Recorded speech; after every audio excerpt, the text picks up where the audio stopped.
हम सबसे पहले इस्लामाबाद का रुख करेंगे। सुमेरा खान हमारे रिपोर्टर वहां कन्वेंशन सेंटर पर मौजूद हैं। यहीं से दुनिया को मालूमात पहुंचाई जा रही हैं कि इस्लामाबाद आज क्या सोच रहा है, इस्लामाबाद में क्या हो रहा है। सुमेरा, ये फरमाइएगा कि इस्लामाबाद में कितनी दुनिया की नजर है, दुनिया भर का मीडिया यहां मौजूद है, रिपोर्ट करना चाह रहा है, सबसे पहले खबर जानना चाह रहा है और आगे पहुंचाने की भी जल्दी है, मगर जाहिर बात है किसी न किसी तौर पर तस्दीक के बाद। आप ये बताइएगा कि यहां पर अब तक की अपडेट क्या है, मुज़ाकरात का आगाज हो चुका है? देखिए, अभी तक तो तमाम तर यहाँ पे जितना मीडिया नुमाइंदगान जमा हुए हैं, एक एंटिसिपेटेड नंबर था कि गालिबन 20 से 30 नुमाइंदे आलमी ज़राए इब्लाग के आएंगे। मगर जो इस वक्त मैं हालात देख रही हूँ, इस वक्त convention centre is full of international media representative और तमाम के तमाम हमसे ज्यादा इस वक्त जोशो खरोश में है। और मैं आपको आंखों देखी बात बता रही हूँ कि मुज़ाकरात तो हो रहे हैं। पाकिस्तान एक परफेक्ट न्यूट्रल होस्ट है और पाकिस्तान का दारुल खिलाफा इस्लामाबाद इस वक्त चीफ कैपिटल कहला रहा है।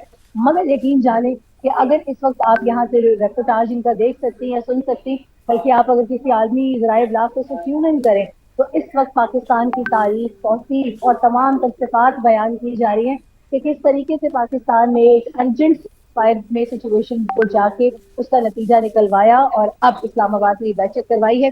मुज़ाकरात बिल्कुल इस वक्त फोकस ऑफ रडार है और इस वक्त तमाम इंटरनेशनल मीडिया के लोग जो हमसे भी बात करें, they are very focused on covering each and every bit of the proceedings of the dialogue. और साथ साथ उनका ये भी कहना है कि वैसे being a journalist, international media के लोग जो है बड़े रूथलेस होते हैं कवर करने में, मगर इस वक्त मैं एक बहुत पॉजिटिव वाइब देख रही हूँ। और जैसे ही मुज़ाकरात का पहला राउंड जो है वो शुरू होता है और अपने प्रोसीडिंग्स को बढ़ाता है आगे, उस यहाँ से भी आपको बताती चलूंगी। मगर यहाँ पर इस वक्त माहौल ये है कि एवरीवन वांट्स अ सुमेरा पॉजिटिव सुमेरा आउटकम आप फ्रॉम माहौल दिस की बात कर रही डायलॉग। हैं और फिर साथ सहाफियों की भी बात कर रही हैं, तो ये तो आप भी जानती हैं और आप खुद रिपोर्ट करती हैं, कितनी जल्दी होती है कि सबसे पहले हम बताएं कि क्या हुआ, कैसे हुआ, क्या नतीजा निकला।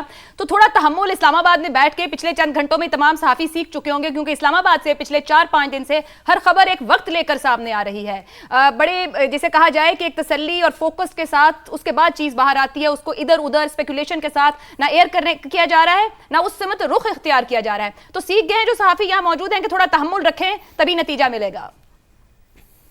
देखिए, बिल्कुल ऐसा ही है, तहम्मुल के साथ ही बल्कि मैं आपको मजाकन एक बात करना चाहूंगी कि तहम्मुल रख भी ले तो खबर में तभी आना है जब उसकी मर्जी होगी। ये लिहाजा भी इसलिए ठीक मैं है, सफर ये रखी के मर्जी आलम वाली में हूँ। बात मैंने ज्यादा मुझे मजे की लगी है वैसे।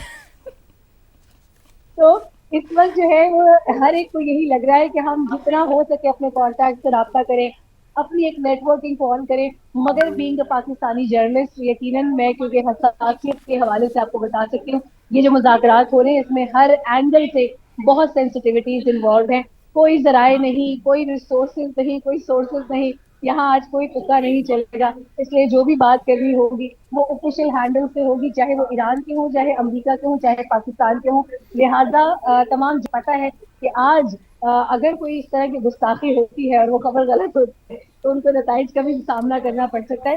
लिहाजा सबको हम सब्र तहम्मुल की ही वो नसीहत करें। मगर इंटरनेशनल मीडिया ऑब्वियसली जो कि स्टेट गेस्ट के साथ आया है वो अपनी रफ्तार से खबरें फाइल करेगा, because they have a pretty close hand to all the developments because they are traveling as embedded journalists. तो ठीक हो गया। उस लिहाज से शायद कुछ खबरें आप तक पहले आए, मगर कन्वेंशन सेंटर से आप तक तमाम तरह मुसद्दिका इतलात आएंगी।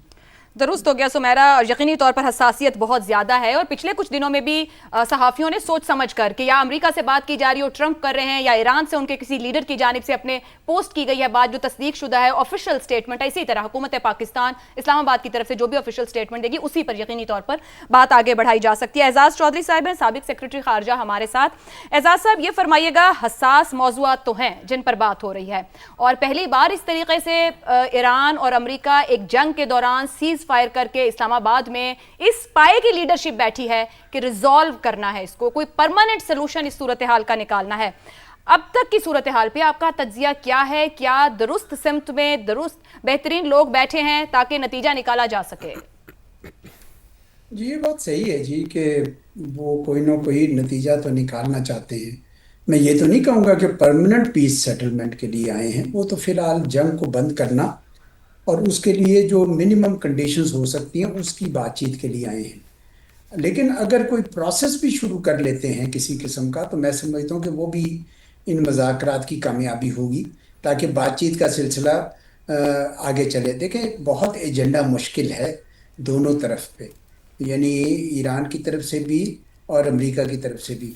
तो एक सिटिंग में तो ये सब कुछ नहीं हल हो सकता। लेकिन अगर मुज़ाकरात की डोर ना टूटे और ये दोबारा मिलने को के लिए तैयार रहें, और आज कोई भी जो मिनिमम एग्रीमेंट हो सकता है, शायद जंग बंदी में तोसी उसका एक हिस्सा हो सकता है, तो ये भी मैं समझता हूँ कि ये भी बहुत एक बड़ी इम्प्रूवमेंट होगी। तो लेट्स सी अगले चंद घंटों में हमें पता चल जाएगा कि ये लोग किस नीयत से आए हैं। अगर इखलास है, पॉलिटिकल विल है, तो यकीनन कम से कम ये एग्री करना तो मुमकिन है कि जंग रोकी जाए और उससे उसको आगे लेकर चला जाए। जी एजाज साहब, आप जब इखलास और पॉलिटिकल विल की बात कर रहे हैं, सफारतकारी की जबान में क्या आपके ख्याल में जिस जगह पर ये दोनों साइड्स इस वक्त खड़ी हैं, कितना एक दूसरे को रिलीफ दे पाएंगी, नहीं दे पाएंगी? कौन आपको लगता है ज्यादा दबाव में मौजूद है? क्योंकि सिफारती तौर पर तो बहुत खामोशी से चीजों को आगे बढ़ाया जाता है, कुछ ना कुछ तो वर्किंग के साथ ये लोग यहाँ बैठ रहे हैं, जिस पाए की लीडरशिप बैठी है। आपके ख्याल में क्या जेडी वैंस मुकम्मल इख्तियार के साथ यहाँ पर आए हैं और ईरान को मैक्सिमम जो दे सकेंगे और ले सकेंगे वो उस सहूलत के साथ मौजूद है, उस मैंडेट के साथ हैं? दबाव तो दोनों साइड्स पे है जी। अमेरिका पे ये दबाव है कि उनके यहाँ सियासी कीमत बढ़ती जा रही है इस जंग की, और लोग अमेरिका के अब बार बार बार पूछ रहे हैं कि ये जंग हमारी नहीं थी तो आप इस जंग में क्यों गए? ये इसराइल की जंग थी, हमारी तो नहीं थी।